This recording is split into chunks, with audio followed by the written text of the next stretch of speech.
We come now to examinatio, examination. When we have done our best at recovering everything that can be recovered from the evidence, manuscripts or otherwise, to establish what an author wrote, we are still faced with the uncertainty that there may have been errors and omissions, flaws of one sort or another that have crept into this tradition that we are not otherwise aware of. Sometimes, because we have examined surviving manuscripts and seen the process at work, sometimes we can readily detect that a similar error or confusion has happened at an earlier stage. But many, many are the cases where we would not have necessarily any obvious reason for wondering, for suspecting that a text was not accurate. So the simple-minded way of approaching textual criticism in the last century and a half has often amounted to something like this: recover the archetype, or as close as possible in the case of an open tradition. Change that recovered text. Depart, in other words, from what we call the paradises, only when one absolutely must do so. If there is an obvious grammatical error, if there is an obvious gap, a lacuna in the text, if there is a presumed loss of a section of text, a page fallen out from a manuscript at an earlier stage, these are times when even the most conservative critics will say we need to amend. We need to go beyond what the manuscripts offer and amend, correct by means of what? Guesswork, by conjecture. There is no evidence, specific evidence, to help us otherwise. No specific evidence, but we do know, and we now know a great deal more than we did 150 years ago. We know a great deal from the massive and impressive monuments of scholarship that have grown up. We have excellent dictionaries, excellent grammar works, and of course, excellent series of commentaries and secondary studies where all kinds of new and closer evaluation of ancient evidence is available to us. Some of this is, in fact, new, hard evidence. So I'm thinking of things like the evidence from surviving inscriptions, things where there is a text, not a literary text, but something carved on stone that is a little bit closer to antiquity because it is ancient itself than what we have in any manuscripts. We do know more, or we have the capacity to guess more broadly, guess on a broader basis than was possible for scholars a couple centuries ago. Nevertheless, there remains a severe reluctance on the part of classical scholars to go very far beyond what the strict paradises, the strict evidence from the manuscript tradition will allow. And what I would like to suggest is that this process of examinatio needs to be given far closer attention on the part of readers, reader critics, and especially editors in the days ahead. It is once again very possible that the access to extraneous different kinds of evidence can be made easier by technology. And if this is the case, then we have nothing more than psychological straitjackets to keep us anchored too closely to a fossilized form of text that probably, in most cases, dates no further back than very late antiquity or the early Middle Ages. In other words, several hundred years already removed from the author whose text we are trying to restore. I have not really cared to document too closely, but I have observed that the critical editors who have engaged most energetically with the recensio stage are also the ones who tend thereupon to neglect the examinatio stage. And this is perhaps understandable. In looking at manuscript variants, in using those variants to decide how to sort out the manuscripts into families, in examining copyists' errors and the conjectures, the intended improvements of copyist readers, have we not already been examining, in some cases, in most cases, between what are good readings, better readings, possible readings, impossible readings, and so forth? And is this not what examinatio is all about? Yes, it is.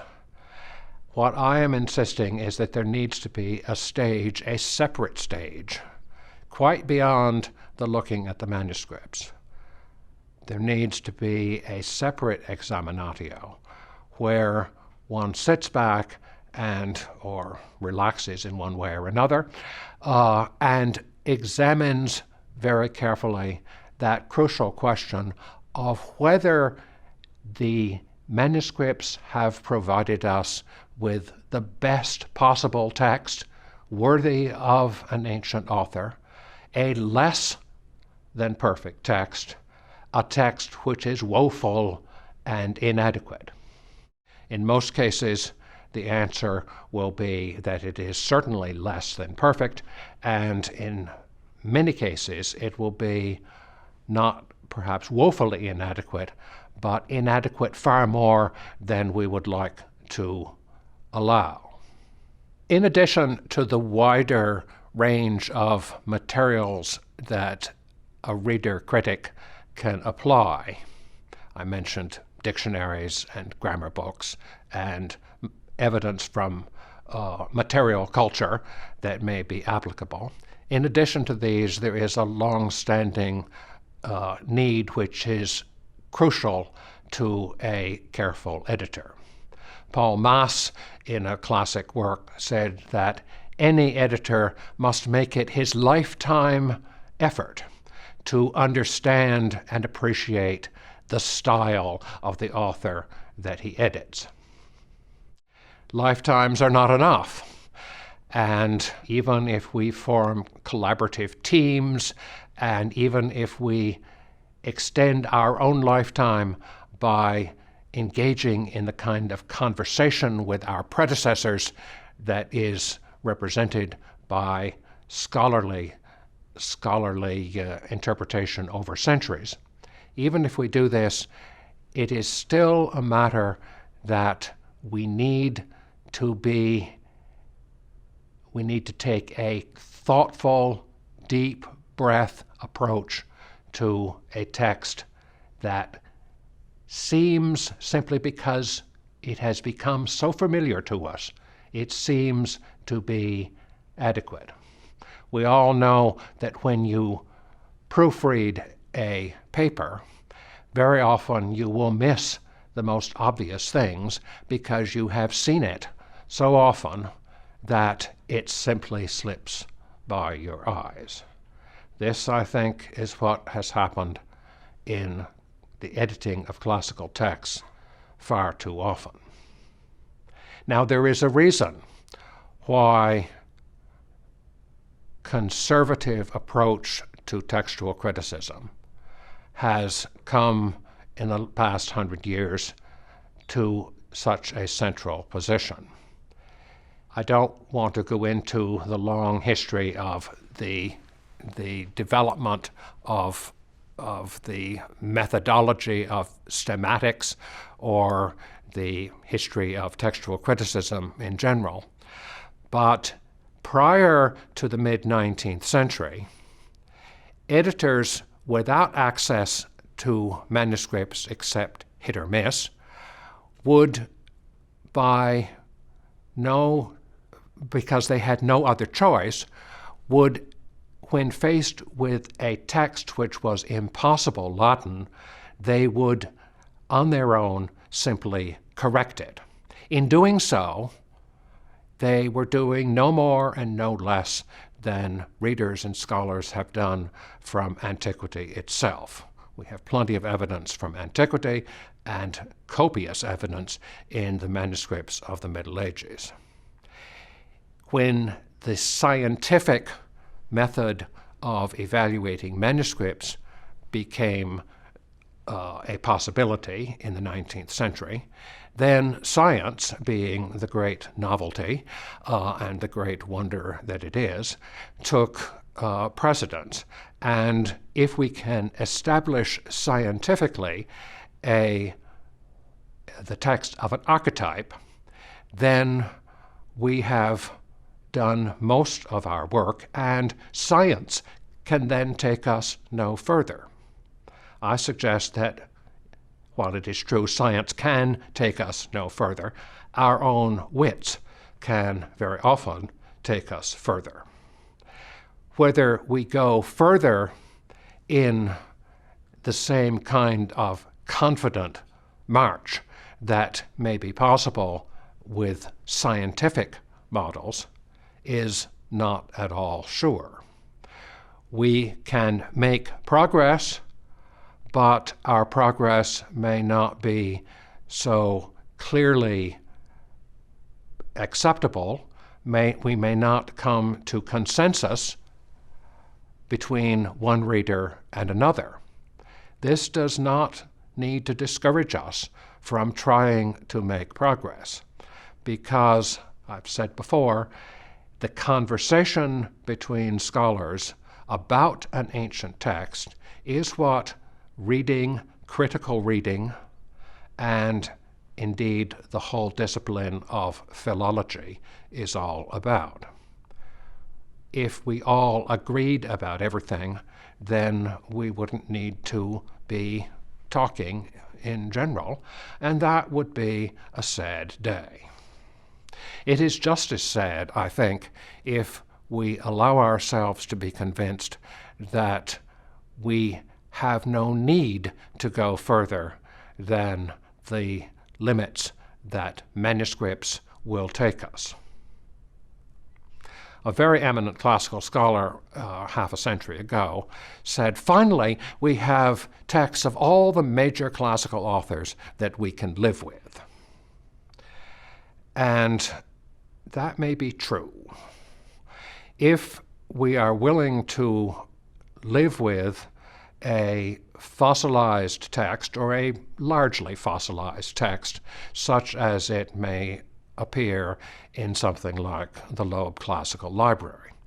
I don't mean to deplore the quality of Loeb editions, because they're the phenomenon of the Loeb Library was a major boon to classical studies and continues to be. But the fact is that a Loeb edition, especially with the translation at its side, discourages a reader's inquisitive mind and discourages us even from remembering the reality that the transmission of every ancient text is a delicate matter that is hardly trustworthy beyond the general point. In the over-reliance on the archetype the over-insistence on maintaining the paradosis at all costs. We have, in our own way as textual critics and critical editors, tended to create a new kind of fossilized text. And there needs to be somehow an opportunity. I hope technology can provide one of the ways. There needs to be an opportunity where we can get beyond the supposed confidence that we put in these texts, open up the reality of uncertainty, and invite not just critical editors or editor critics, but critical readers or reader critics to participate in the conversation.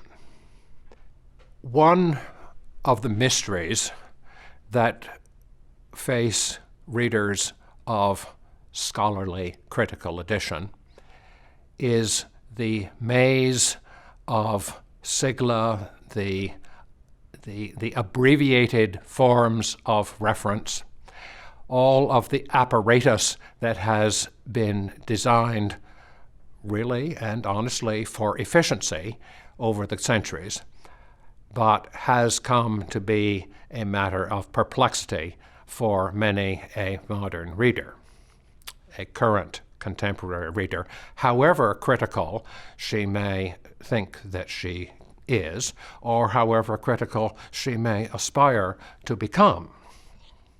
There are a number of ways that so-called critical editions distract, not just with the apparatus at the foot of the page, but even within the typography of the text itself, and even with the paratext of chapter numbers and chapter sections, subsections, and even the running titles at the top of a page. All of these are conventions which have meaning in a tradition of printed text, but which we can go beyond if we use various possibilities of technology that are and may be available in the future. I would like to see a kind of critical text where the uncertainty can be highlighted in ways other than typographical distractions, other than the mere presence of an apparatus at the foot of the page, some ways where there can be an invitation to a reader, depending on her mood, depending on the question that may be in her mind as she approaches that text, but a reader can turn immediately or have at one's digits, at one's fingertips, the opportunity to delve deeper, to extend one's view more widely, or conceivably even at a reader critical stage to take the next step and to contribute right there on the spot to a conversation which expands the possibility. A reader could be sitting in front of a text, decide that all of the help that is available there does not quite yet satisfy. Can someone please tell me why I am not understanding this?